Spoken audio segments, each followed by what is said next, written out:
Ladies and gentlemen, distinguished participants, it is my great honor today to welcome you to this quite important conference on behalf of Croatian Academy of Engineering and on behalf of CAETS. As you all probably know, CAETS is an international organization that binds together academies of engineering from around the world. It is an independent organization, and one of the conditions for the membership is that there should be only one academy per country. And currently, we are having 31 members. And after tomorrow, I hope we'll have 2 more. Poland will be returning and Singapore will join CAETS. CAETS was founded in 1978 under the name that I will not read. It changed name in 1985 to Council of Academies, and in 2000 this international was added at the beginning. Croatian Academy of Engineering was founded in 1993. It celebrated its 30 years of existence exactly this year. We are a member of CAETS since year 2000, and this is our current inventory of members. Well, I mostly appreciate those 59 at the end, because those are members from industry which make us possible. We are not funded by the government. We don't get a single euro from the government budget, and without them we would be non-existing organization. These are our departments. It's 14 of them. Of course, I will not go through all of them, but you see that they cover all branches of engineering and technological sciences. As for Croatia, where we welcome you warmly today, this is a small country, South Central Europe, let's say less than 4 million of population, less than 60,000 square kilometers. It's been independent since 1991, member of UN since 1992, and EU member since 2013. As of this year, we are officially in Schengen, so some of you had a fortune to not showing the passports when entering the country, and we are also using euro as a currency. Life here began some 130,000 years ago. There is an important finding of Neanderthal settlement near Zagreb. We had a long period of a Roman government. This, what you see on the slide, is not Rome, it's not Colosseum, but this is arena in the city of Pula.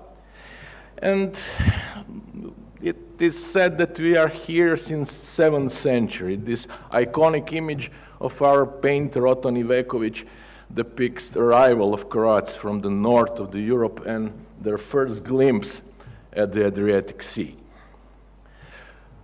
This is 14 centuries of history on a single slide. We started as an independent country, then we united with Hungary and lived let's say 400 years under their rule. Next 400 years were spent under the rule of Habsburg monarchy. All that time, well, when other European countries had luxury to fight amongst each other, we were fighting as ante murale Christianitatis, the forefront of Christianity. We are actually defending the rest of the Europe against the Turks. After the First World War, when Austro-Hungarian Empire dissolved, we joined with Serbs and Slovenes into a kingdom which was soon to be called Yugoslavia.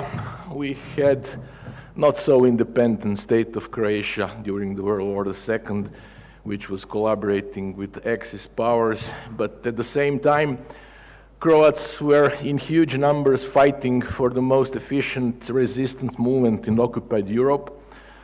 Yugoslav partisans with the power which, well, gained strength of 650,000 armed fighters by the end of 1944, and were organized in 4 army groups and 52 divisions. So it was rather logical that will continue as Yugoslavia after the war until the independence in 1991, which regrettably didn't come without the war. There are a lot of nice sites in Croatia. Here you see and recognize probably the Plitvice Lakes National Parks, which are 16 cascading lakes in very beautiful nature. This is Kornati National Park, which is 89 islands in a crystal clear sea. You probably recognize the city of Dubrovnik, city of Split, which is the site of the palace of Emperor Diocletian, and the neighboring Roman settlement, which is called Salona, very near Split. Well, engineering has a long history here in Croatia also. I will mention just a few notable gentlemen that are, well known all abroad. The first was maybe the Faust Vrančić, who was a polymath and who in his books, New Machines, described a lot of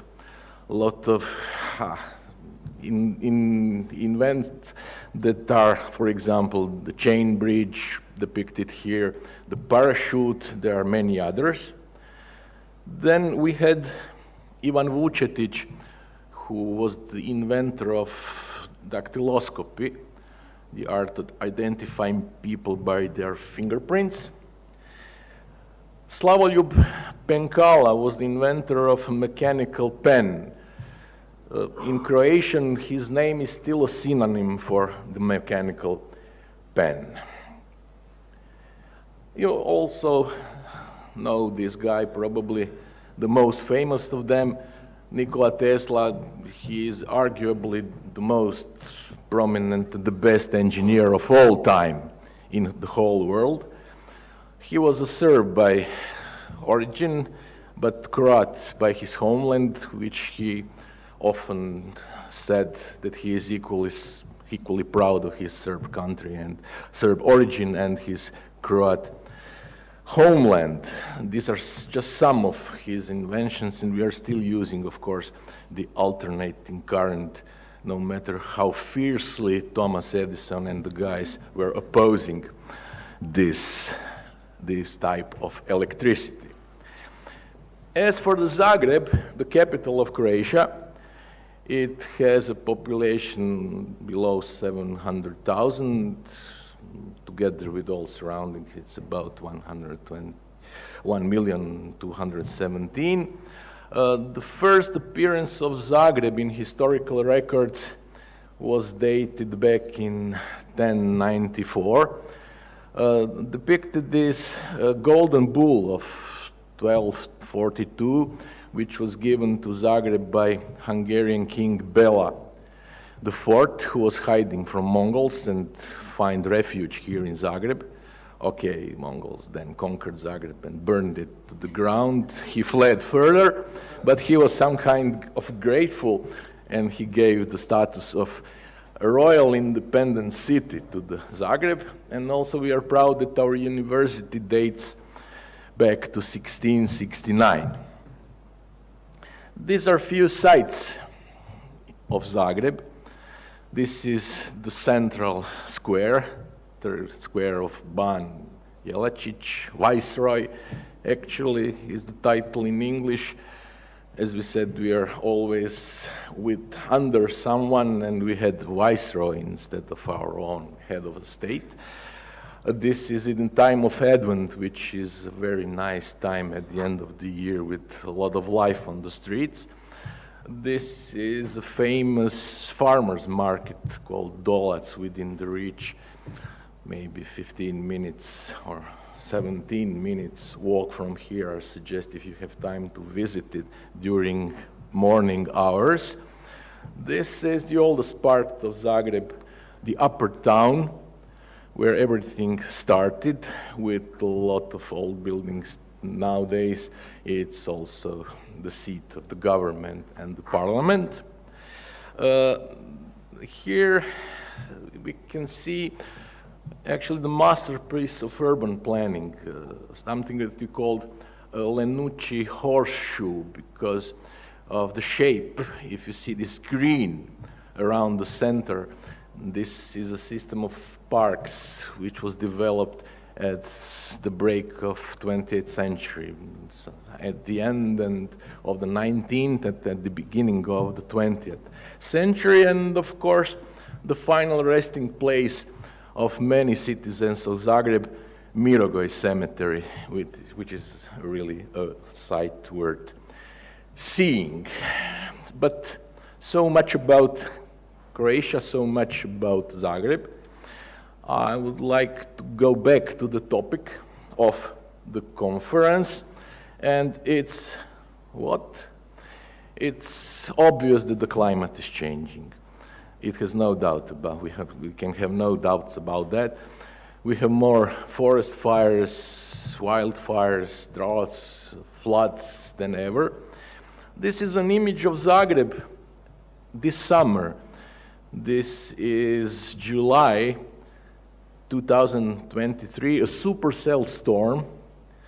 I'm unfortunately not very young anymore, but never have I in my whole life seen such a storm and such damage here in the, let's say, a mild climate. It was horrible. It lasted not long, but it left 2 dead people here in the middle of the city. And this is how it looked where I walk almost every day. I have a hike. I call it 2 creeks because we have some nice streams flowing to the suburbs of Zagreb. A few thousand of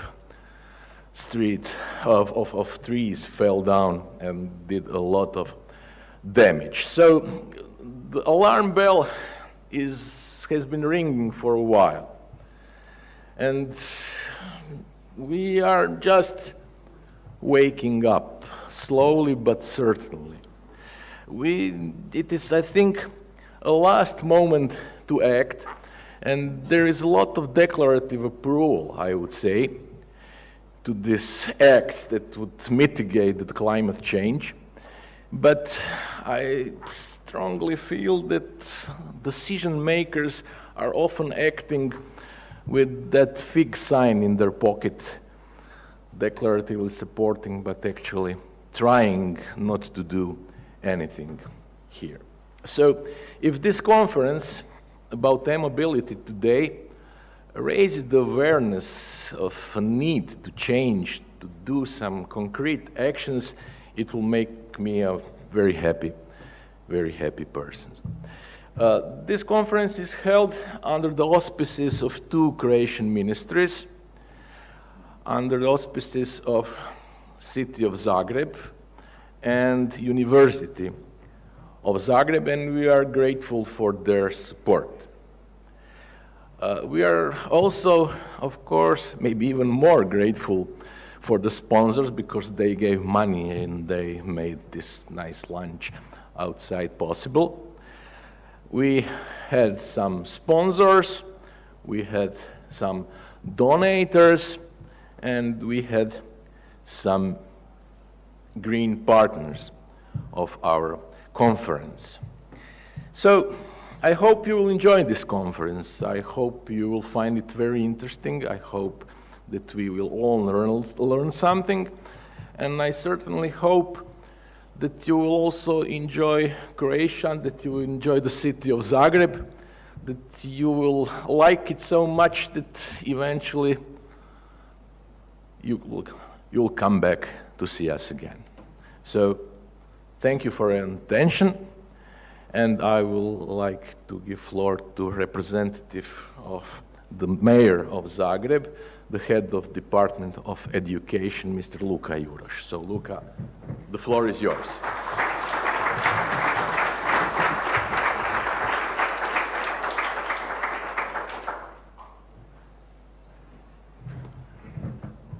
Ladies and gentlemen, thank you very much to Professor Mornar for the wonderful introductions. I would like to welcome you all to Zagreb and to Croatia on behalf of the mayor of the city of Zagreb, Mr. Tomislav Tomašević, who unfortunately could not join here today. You've heard a little bit about the city of Zagreb, and I have to say, unfortunately, the city of Zagreb, much of Croatia and much of Europe and the world, has been rather complacent about the impact of the modern economy and modern society on the green issues. And I'm very happy to be part of city administration that has been in power in the city of Zagreb for the past 2 years, that is taking these challenges seriously and is making some serious headways in addressing them. Zagreb is currently in the process of the largest, not just reconstruction after the earthquake that you can see in the streets of the downtown Zagreb, but also in the largest green investments that the city has ever seen. Just this year, the number of installed solar power plants on the rooftops of public institutions in Zagreb has surpassed everything that has been installed in the past. Apart from this focus on the green, clearly the issue of the e-mobility is the top of the agenda.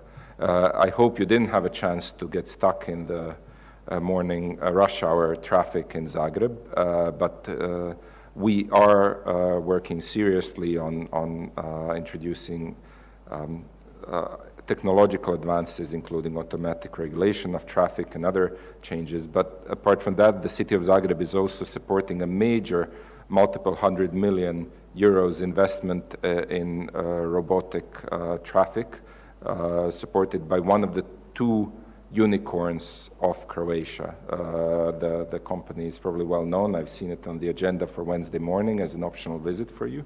So it's the Rimac technology, and the company is parented by Rimac technology, but that's the company that's associated and working on electrification and automatization of traffic in Zagreb, and well, clearly the world. The other company is in Istria, but both of them are the technological companies, right? So Croatia has 2 unicorns, both are in tech, and I hope as a host of CAETS this year, we'll have a chance to welcome you again, not only for the sights and sounds and gastronomy of Croatia, but also potentially as partners in other research or some other projects. With that, I wish you a wonderful stay in Zagreb, and thank you very much for coming here.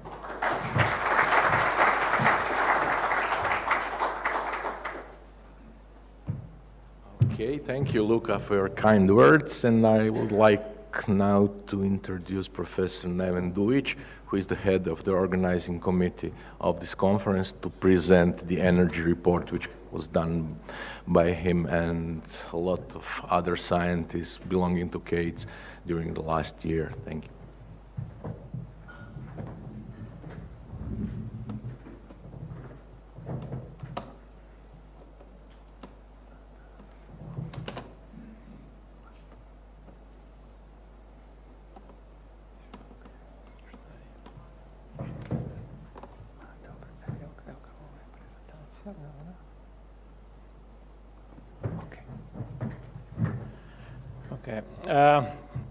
Hello, dear participants. We have worked diligently during last year, this year actually, to produce a report on e-mobility, and it's here in front of us. You can use the QR code to download it.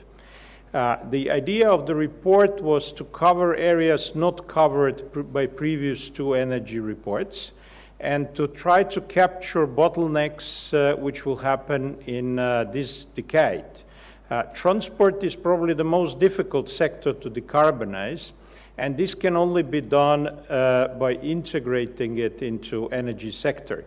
Also, why we chose e-mobility as the topic of this conference in Zagreb is exactly because one of 2 our unicorns, as a representative from city of Zagreb mentioned, is in the topic of e-mobility, of producing high-end electric cars. And we find that as a very special success for a small tourist country, proving that we don't have to do only tourism, that we can do some really high-tech things. But also, the report recognizes that e-mobility means reshuffling the cards. The incumbent automotive industry may not be the winner in this battle, and there is place for newcomers on the market. The report was chaired by Chris Hendrickson and me, but the chapters were written by lead authors from different academies of science. Here you can see also the structure of the report.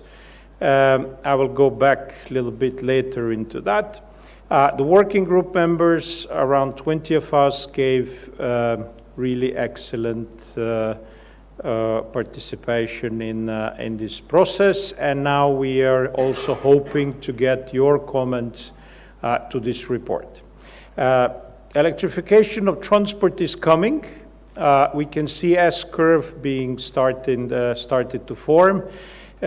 We can also notice that there is around 50% growth per year. It is continuing this year also.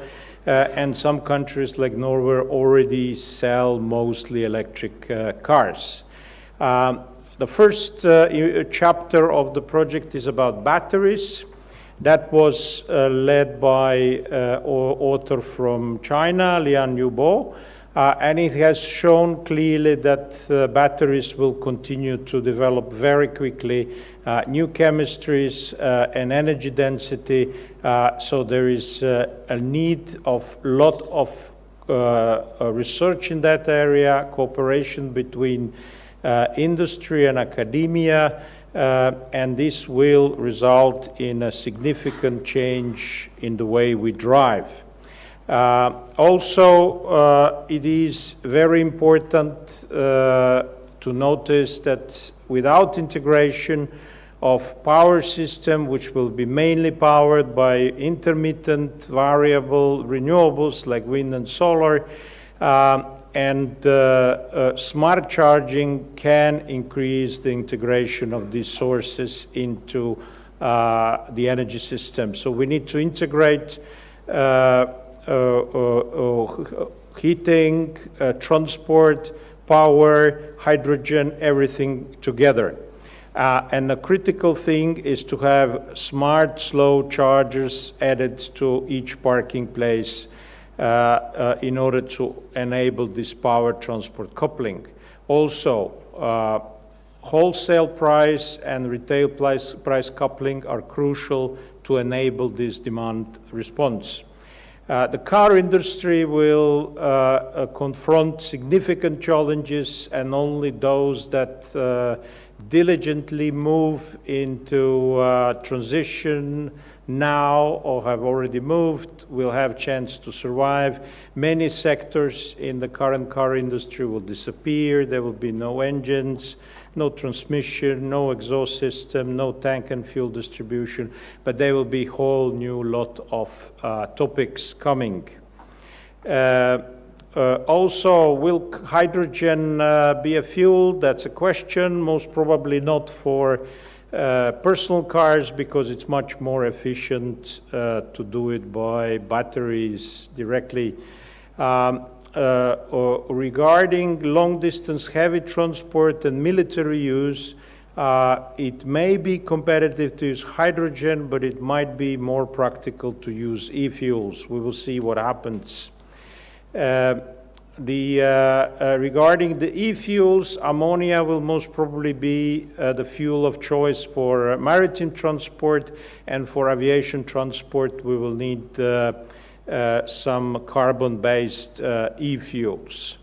Modal shift can also happen, help in the process by cycling and walking. In cities we can reduce significantly the carbon of transport sector, but we will see how much this model shift can actually help in future, because that depends on layouts of our cities also. In developing countries, it's starting. In Latin America, the process has started quite quickly. There are growth rates of above 100% of sales of electric cars in all countries. In Africa, there is insufficient regulatory mechanisms, and there will be need for help. In South and Southeast Asia, we can expect that 2- and 3-wheelers will be at the frontier of the electrification. Regarding the fire safety, the fire hazard in EV cars, it's not higher than for internal combustion engine cars. It happens actually less often, but the problem is that the fire is new type, new chemistries, and it's having higher heat release rates. So there will be need to train people for new emergency response.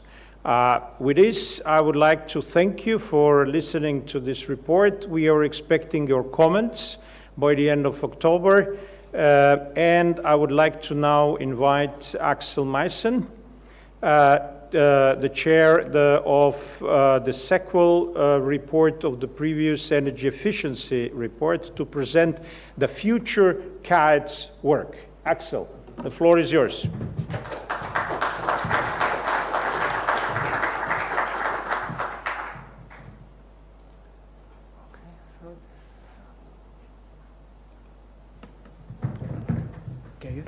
Thank you very much, Nevin, ladies and gentlemen. Thank you for the opportunity to speak just very, very briefly. And I'd like to thank the previous two speakers for the introduction to Croatia. I very welcome that, and also to the city of Zagreb. I've been given just 3 minutes to talk about the subject that I will address here, and I'm pleased to do so. Many of you will know that over the course of the past 2 years, the energy community of CAETS has been working and ultimately produced a report which is called Towards Low GHG Emissions from Energy Use in Select Industry Sectors. This report is now on the CAETS website, and it covers the use of energy in 7 major sectors, which you see here on the right, ranging from food and agricultural systems through oil and gas, chemicals, cement, iron and steel, buildings, and information technology and data centers. And the time horizon of this work was up to about the year 2040. But it became very evident as we were doing this work that there was a need to look beyond the 2040 time horizon. And that is what we have embarked on now. And we call it the Sequel Project. It's just a working title to indicate what comes after this particular project. And the time horizon is beyond the year 2040, approximately. I might add that we will likely add an industry sector, which is actually the integration of the 7, so that we recognize very, very clearly the interconnection.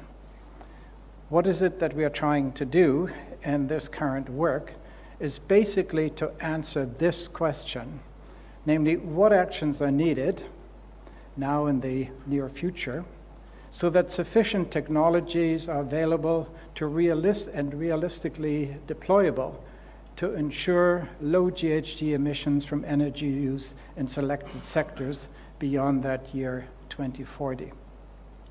So the time horizon is beyond 2040.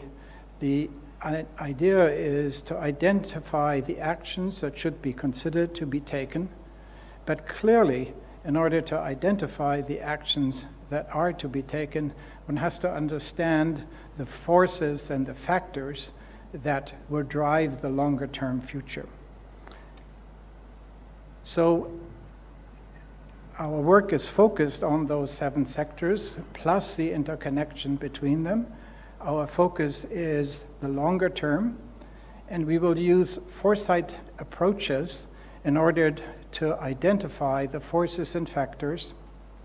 We will identify the likely scenarios that these forces and factors produce, and we will always be looking for more than one scenario, because there's a multiplicity of futures and which we cannot predict which one exactly will happen. And then very importantly, we will look at what strategies should be considered that would be robust, that is, would be effective to accommodate all of the scenarios and achieve the overall desirable action that we want, namely a sustainable environment in the longer term. That's our goal.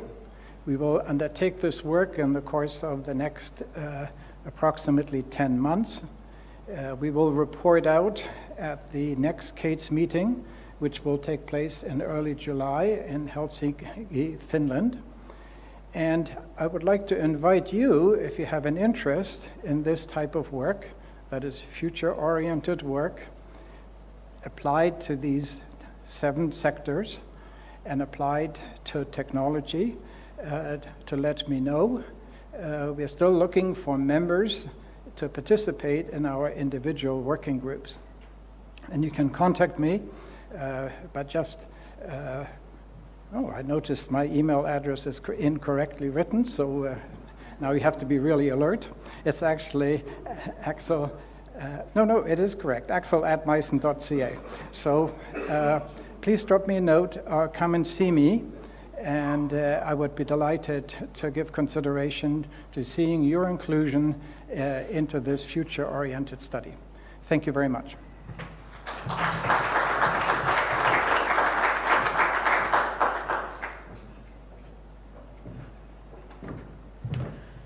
Okay,